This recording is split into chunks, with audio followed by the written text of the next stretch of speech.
By reading the title, you must now already know that I no longer work for Amazon. It was great while it lasted, but I very soon realized that it wasn't for me.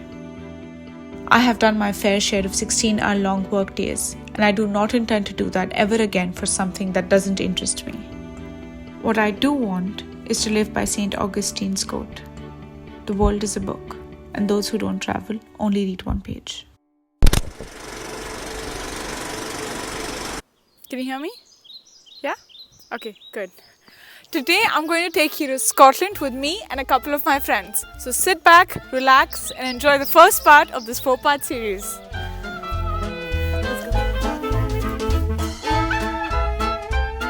Traveling in the UK in general is very easy because of the massive train system that they have. The train tickets most of the time are expensive, but I got really lucky this time as I managed to get a really cheap ticket from Milton Keynes to Edinburgh. The ticket cost is just $29.55, but the catch is that I have to change my train at one station, which is Carlisle. So I took the train from Milton Keynes, then changed at Carlisle, and then finally reached Edinburgh by the afternoon.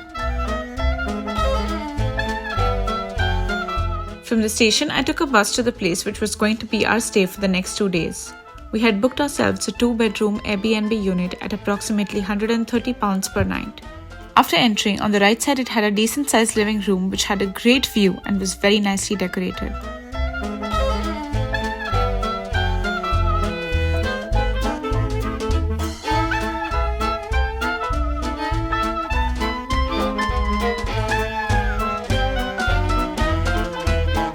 Behind the sliding door, we had a kitchen which was equipped with all the essential kitchenware if we decided to cook our own food, which we never did.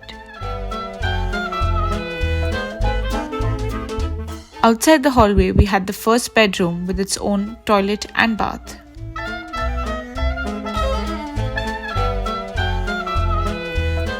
And then there was the second bedroom which too had its own washroom.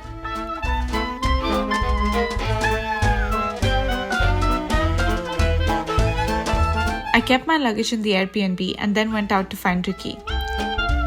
However, my search got interrupted by my growling stomach and I went inside a nearby cafe to fill myself up.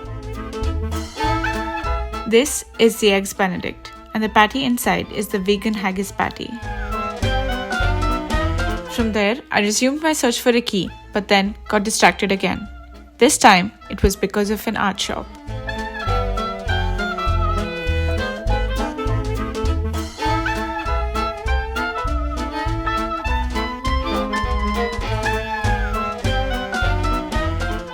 I finally got out and then started walking towards the point where I was supposed to meet Ricky. One street after another, I kept walking down the road while capturing the beautiful architecture of Edinburgh.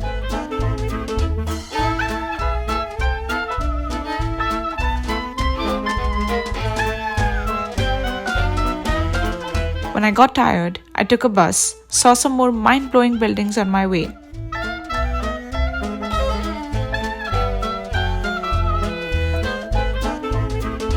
And then finally, behind these two naughty boys, I found Ricky. Moments later, the sun went down, and in the dark, we started looking for Pooja. Is that her? Pooja? Oh my god! Too much excitement.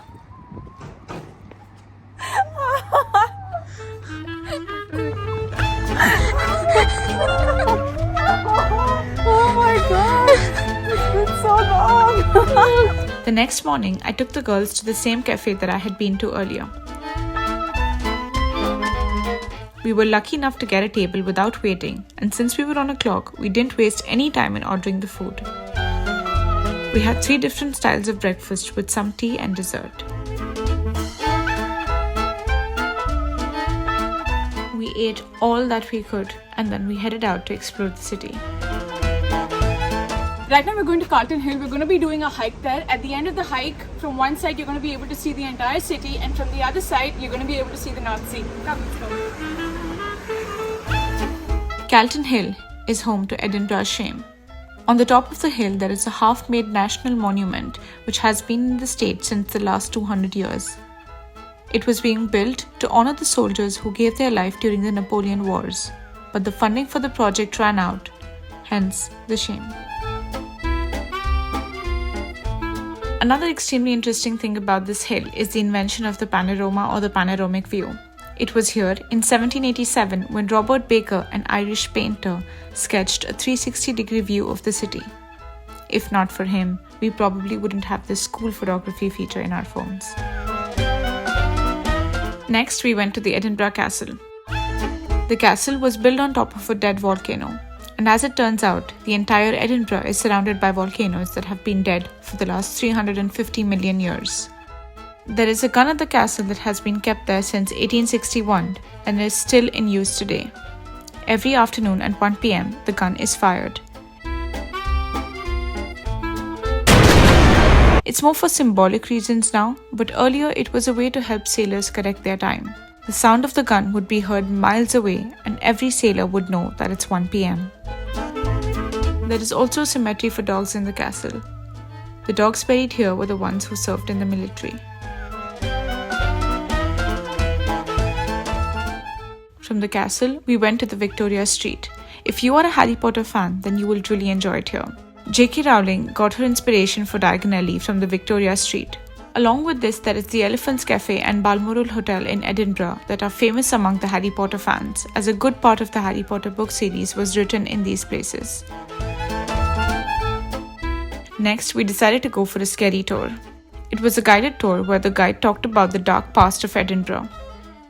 It was scary enough for us to be engrossed in it at the moment, and it's definitely something you should witness in person if you're here in Edinburgh. This marked the end of our stay in Edinburgh. Next Friday, we will meet you with part 2 of this series where we explore Inverness and Loch Ness. There are a lot more crazy and interesting things that happen there, so don't forget to click the subscribe button and stay tuned for the craziness.